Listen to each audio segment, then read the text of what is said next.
Tšau kõikidele vähkidele, kindlasti visake videole pöidlanuppu, liituge kanaliga, kes saab kanalit toetada, võib liituda peregrupiga ning muidugi võite alati mind jälgida Instagramis.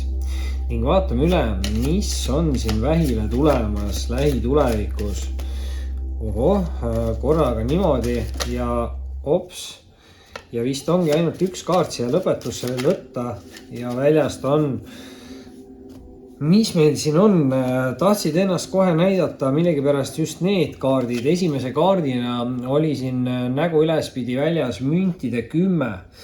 Müntide 10 võib tähendada siis vähile mingit uut külluslikku viljakat tsüklit. Võib-olla siis siuke nagu edukuse töötsükkel, aga samas kindlasti võib see olla ka siuke hea peretsükli kaart. Et müntide 10 on alati olnud hea ka pereasjades. Aga see ütleb, et mingi raskem tsükkel saab läbi ja algab uus parem. Muidugi teise kaardina on siin vähkide jaoks kohe väljas siis ka sauade baas. Muidugi baasid kindlasti võivad olla siin nooremapoolse siukse austaja energia kaardid. Eriti võibolla sauadega, kuna sauadel on tugevam seksuaal või siuke kire energia, aktiivsus, loovus, kirlikkus siis. Ja muidugi võib see kaart tähendada siin uusi huvitavaid mõtteid või ideid. See on siuke entusiasmi kaart või tegutsemise kaart, võibolla ka väikeste riskide võtmise kaart. Et see kaart võib ka teile öelda, et kui teil minevikus midagi ei õnnestunud, siis võibolla tasub proovida nagu uuesti ja seekord õnnestub paremini. Et julgus ja tegutsemine võibolla ütleb see kaart. Nüüd aga, kolmanda kaardina esimesse ritta tuleb tänase lugemise esimene äss ja tuleb ta välja siis vähile ja karikate äss, romantilised energiad, väga palju emotsioone, see on siuke stabiilsuse, külluse ja just nagu emotsionaalse külluse kaart.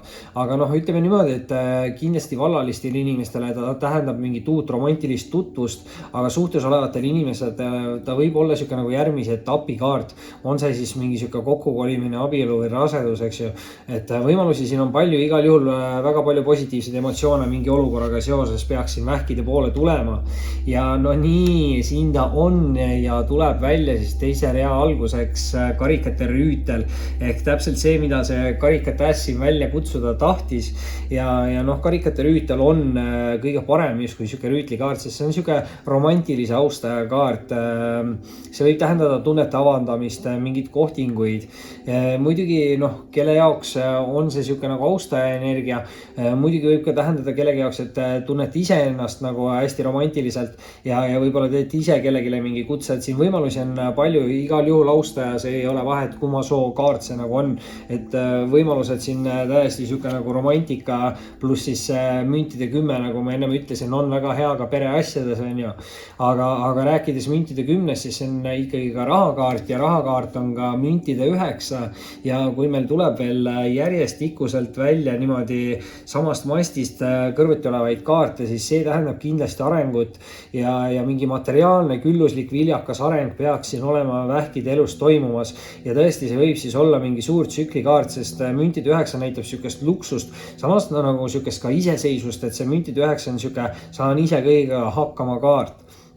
Ja ei tunne puudust, et hästi hea nagu loovuse energia ka, aga just töö ja raha nagu, et siuke väga mõnus ja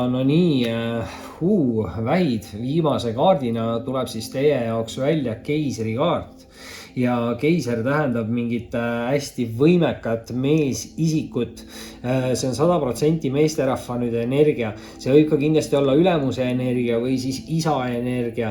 Isa võib siin ka kellegi elus tähtsat rolli mängida, aga igal juhul mingi meesterahvas, nagu keegi võib ka head nõu anda, aga ma ei tea, meesterahvaste puhul endal on võimalik kindlasti saavutada siuke stabiilne, turvaline energia. Naisterahvaste puhul kindlasti võib ka siuke austaja partneri energia kaart olla. Et kuna siin tuli sisse ka see tööenergia selle müntide 9 ja müntide 10 komboga, siis ma ei teagi, mis siin täpselt see päris õige on. Igal juhul ühtegi negatiivset kaarti siin vähi jaoks laual ei ole ja eeldaks just, et see müntide 9 ja müntide 10 on siuke nagu uute võimaluste kaart, pluss siis see karikate äss võib rääkida ka sellest, et mingid emotsioonid siin selle olukorraga seoses, et tasub unistada suurelt.